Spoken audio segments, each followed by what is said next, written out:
Halo Sobat Macamania, saya Dandina Dalung. Oke, tadi sempat saya posting ini di story WA, ada yang Aero, ada yang Jiking LD terbaru. Jadi pengembangan dari seri Jiking yang pertama yang warna silver itu, tapi ternyata pertanyaan saya pilih yang kanan apa yang kiri, ternyata banyak pilih yang kanan. Nah, ini tadi saya posisikan posisi sebelah kanan, jadi kayaknya pada tertarik yang ini. Jiking Aero. Oke, jadi kalau bahasa aero ini kemungkinan berhubungan dengan material relnya yang ringan. Ini kok sulit buka, kalau bisa keluarin dulu.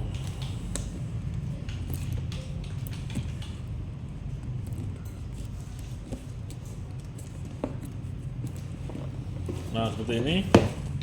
Tidak ada apa-apa di dalamnya, melainkan hanya skematik dan spare bautnya. Jadi saya langsung menuju ke arah relnya. Nah, reel ini sudah saya pakai mancing 2 kali. Di hari pertama saya mancing di daerah Tianyar.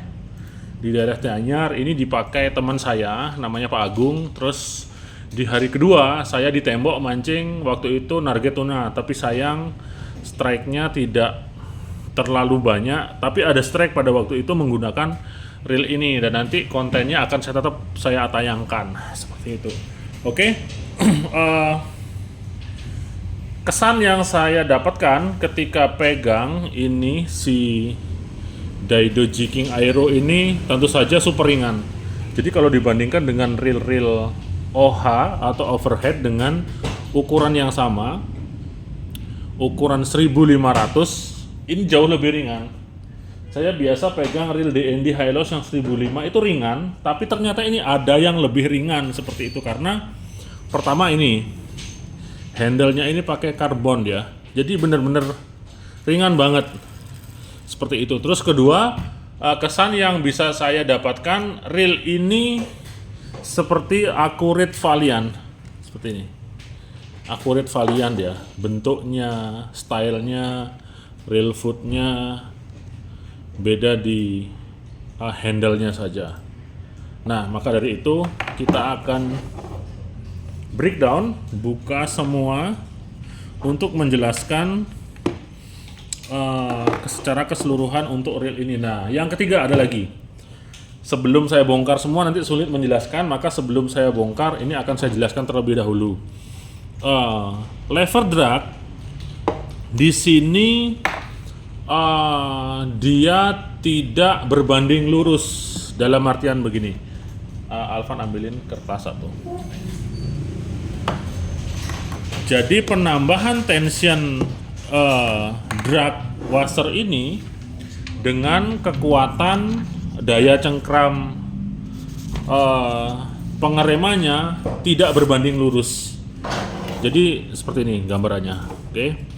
Ini kan ini kan less dulu, free dulu. Kemudian di pertengahan ini akan ada klik dia, ada klik. Nah, seperti itu. Ini dia strike, biasanya posisi strike. Kemudian ini more atau kekuatannya di atas strike. Nah, ketika ini seperti ya saya gambarkan, ketika tuas ini anggap pusat dari tuas, ketika tuas mati dia pulpennya Pak. Spidol ini boleh. Ini aja. Ketika tuas berada di arah sini, di antara ini dan ini. Jadi ini free, ini strike, ini biasanya more atau high atau lock, seperti itu. Ketika tension ke arah belakang, oke, mentok ya, mentok, dia tidak ada kekuatan sama sekali. Ini hal yang normal di setiap reel. Kemudian kita tambah ke arah more, juga tetap tidak ada kekuatan. Nah, seperti ini. Oke, itu pertama. Kedua, ketika tension kita tambahkan set, ketika kita bawa ke arah sini, ke arah kliknya ini di tuas strike, tek,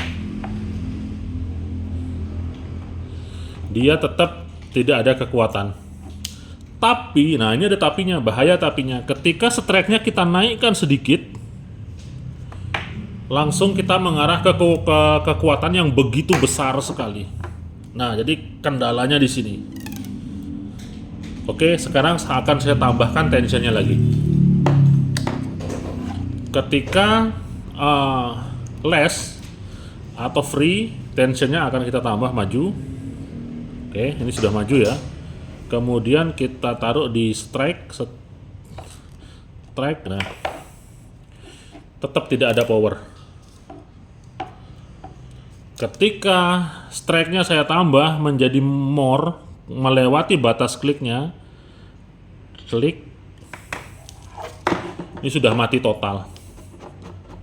Nah, jadi bahayanya di sana. Pada yang prototype ataupun sampelnya, dulu pernah saya sampaikan waktu saya mancing di SMR. Nah, sebelum saya pakai mancing, saya ngiranya sudah dilakukan set ulang. Jadi saya dulu saya awalnya mengiranya meskipun ini dimorkan dia tetap lembut seperti ini. Ternyata tidak. Kenyataannya masih sama seperti sampel yang dulu saya pakai di Lampung di SMR seperti itu. Jadi dengan adanya kondisi sistem tuas pengereman drag seperti ini, kita harus memilih. Jadi kita benar-benar pasang di set drag low atau rendah di semua area. Dalam artian ini kan pusatnya, ini free, ini strike, ini lock atau more. Nah, kita harus pastikan tension tuasnya ini dalam kondisi tidak drag mati secara keseluruhan. Jadi di sini tidak ada yang namanya drag mati. Padahal di dalam overhead biasanya diperlukan dia ketika sudah melewati area tension strike, dia kekuatan powernya akan sangat besar sekali, bahkan menuju ke arah drag mati. Nah, kalau ini enggak dia. Jadi mau nggak mau dari awal kita rendahkan saja, sehingga meskipun nanti setelah ini more atau lock, dia tetap bisa jalan. Nah, tetap bisa jalan. Ataupun kalau mau menambahkan kekuatannya, kita tambah sedikit saja. Kemudian kita bawa ke sini, ini sudah mulai padat ya, mulai padat. Nah, kita harus mau nggak mau harus seperti ini. Tapi tidak akan ada yang namanya drag mati, dia akan tetap jalan seperti itu. Atau kita tambahkan lagi sedikit saja, kita tambahkan lagi. Nah, ketika strike ini masih jalan, ketika melewati masa arah strike dia sudah mati, benar-benar mati seperti itu. Oke, jadi hati-hati penggunaannya ini. Saya yakin kalau Anda pengguna reel overhead pasti paham tentang hal ini. Jadi pastikan sebelum turun, sebelum mancing, di set terlebih dahulu supaya tidak terjadi kesalahpemahaman antara setting tensionnya ini. Oke, sampai di sini paham ya. Nanti kalau kurang paham hubungi saya atau hubungin Blimontu, boleh. Nanti saya taruh nomornya Blimontu di sini. Saya review ini ditontonin anak buah nih. 3 orang nontonin saya. Makanya sebut-sebut sekali namanya, ya kan? Kapan lagi lihat bos review ini? Oke, sekarang kita akan buka. Saya akan buka dari handle-nya dulu. Nah, kalau handle-nya ini saya pastikan keren ini karena dia karbon dan bahannya ringan. Ambil kunci 12, kunci pas 12.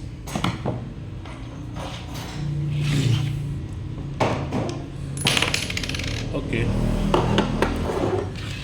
saya akan buka ini.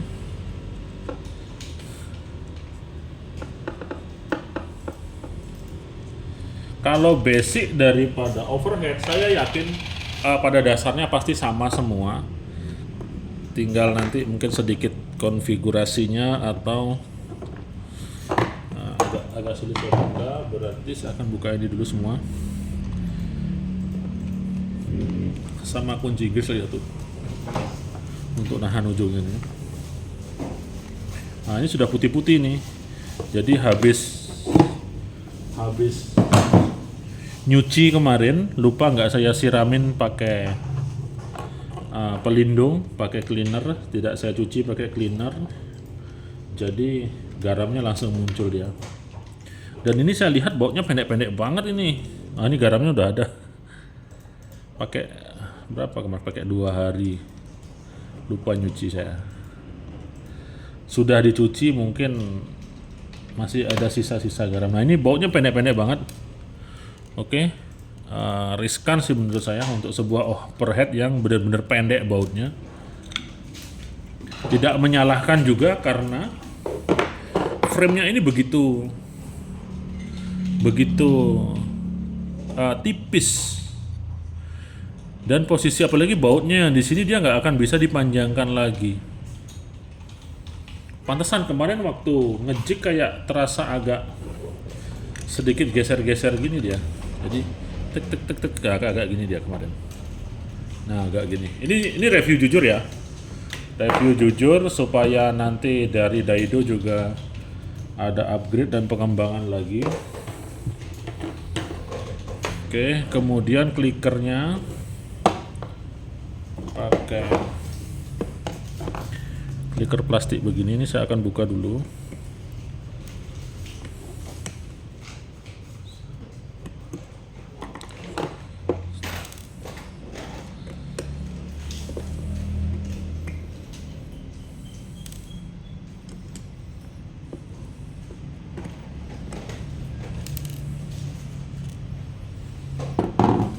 Klikernya plastik, kemudian nah kalau sulit dibuka berarti kita harus tahan di sini pakai kunci Inggris atau pakai sesuatu yang bisa menahan, dan baru kita buka.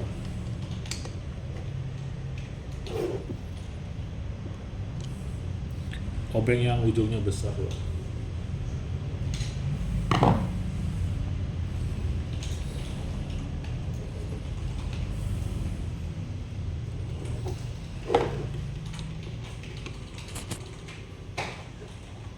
Oke, ini bukanya ke arah kanan.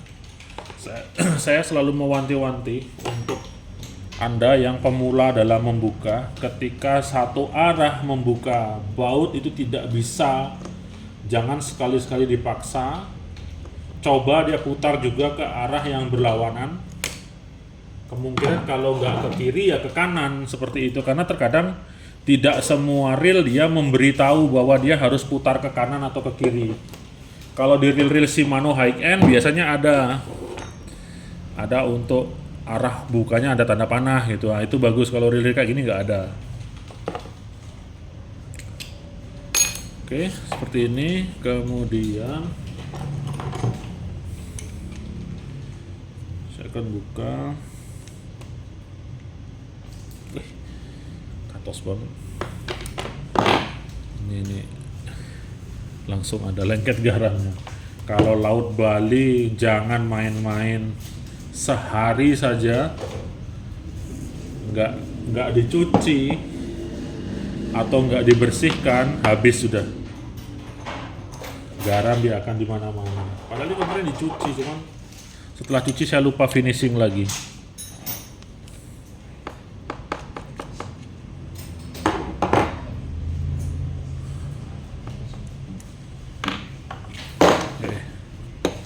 Oke, ini handle-nya, terus ini gear-nya.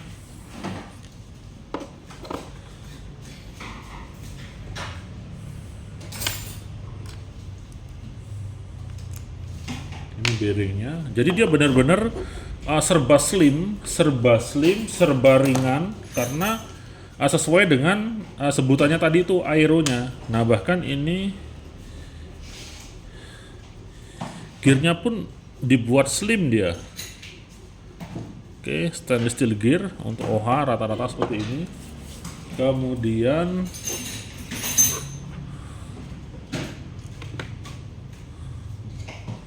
ini tuning knob tensionnya standar ya untuk semua OH yang LD rata-rata seperti ini. Kemudian ini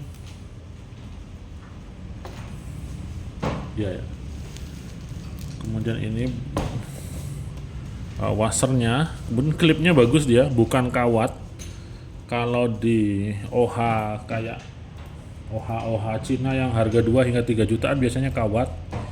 Ini bagus dia, kayak semacam klip yang 2 sisi itu. Kemudian kita masuk ke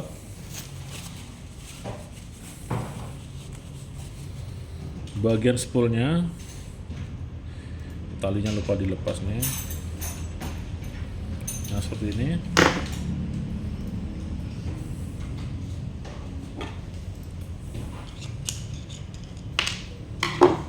Ada 2 bearing.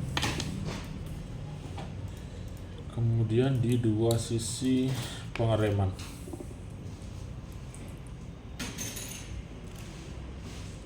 Nah kayak gini dia. Oke, simple banget untuk sebuah reel OH. Untuk OH Jiking Aero ini, kalau dari build konfigurasinya saya rasa tidak masalah. Ringannya dapat karena di berbagai area spare part itu ringan-ringan semua, slim semua. Terus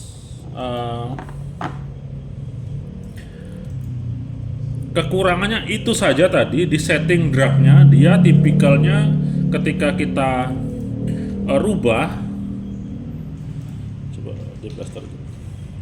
Ketika kita rubah dia dari strike menuju ke arah more atau lock, dia benar-benar langsung mati. Coba ambilin sampel OH yang apa ya? Yang LD ada, yang LD, DND aja, DND atau apa? Saya akan jelaskan. Dia OH itu memang sistem dragnya itu memang besar, cuman tidak bisa langsung dibikin mati. Nah kayak gini contohnya. Ini DND kan. Ini di tension yang benar-benar less ya ke arah belakang. Oke. Nah ini dibuka dulu. Ini saya buka dulu.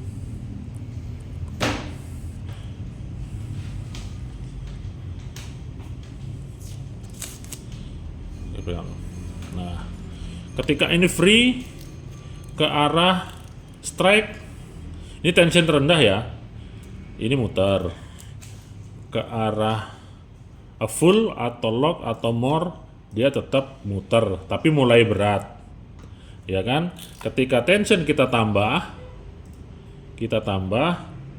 posisi strike muter, posisi more dia tetap muter juga. Begitu juga seterusnya, ketika ini tambah, ini strike, ini full, dia akan selalu tetap muter, tapi semakin meningkat. Nah kalau yang di Jiking Aero ini tidak begitu dia kenyataannya.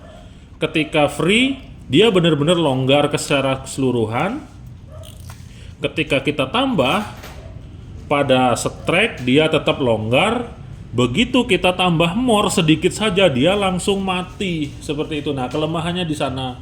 Jadi kita harus memilih apakah benar-benar kita set drag ke arah yang benar-benar rendah dari awal atau benar-benar tinggi dari awal sehingga kita mainnya hanya di posisi strike sini saja. Ngomong-ngomong yang nonton paham gak? Kalau yang tahu konfigurasi reel, mekanisme reel, settingan reel pasti paham dengan omongan saya. Kalau cuma nonton-nonton doang nggak paham, mungkin bisa dipelajari lagi. Tadi sudah saya gambar seperti ini.